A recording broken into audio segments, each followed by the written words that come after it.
মহামহিম ৰাজ্যপাল লক্ষ্মণ প্ৰসাদ আচাৰ্য ডাঙৰীয়াই আজি একটা নটিফিকেশ্যন পাব্লিছ কৰি 4জন মন্ত্ৰীক তেওঁলোকে পৰ্টফলিঅ দিছে।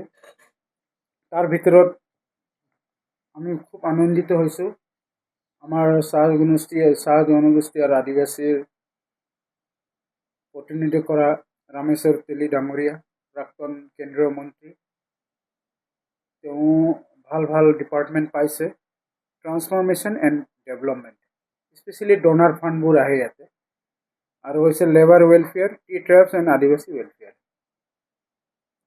গতিকে মই ডেপুটি CM পিটাৰ ডাঙৰ হয় ৰামেশ্বৰ তেলী ডাঙৰীয়াক বহুত ধন্যবাদ জ্ঞাপন কৰিছোঁ। তেওঁৰ আশা কৰোঁ তেওঁ এবাৰ বহুত কাম কৰিব, আৰু মাননীয় প্ৰধানমন্ত্ৰী, মাননীয় গৃহমন্ত্ৰী, মাননীয় মুখ্যমন্ত্ৰী ডাঙৰীয়া তেওঁৰ ওপৰত বহুত বিশ্বাস কৰি, আৰু তেওঁ নিজে একটা দক্ষ মন্ত্ৰী।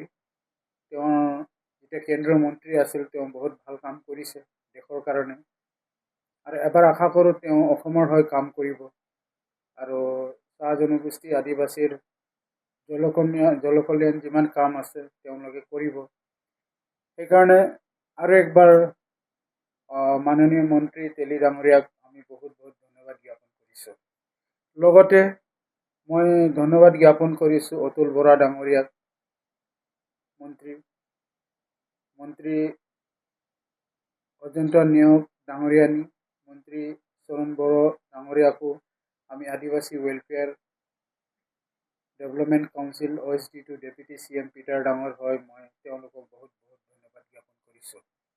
ভাল কাম কৰিব, এবাৰ আৰু উন্নতি হওক। এবাৰ 101টা NDA চিট পাইছে, অহাবাৰ 126টা চিট তেওঁলোকে পাওক, ৰাইজৰ হৈ কাম কৰক। আৰু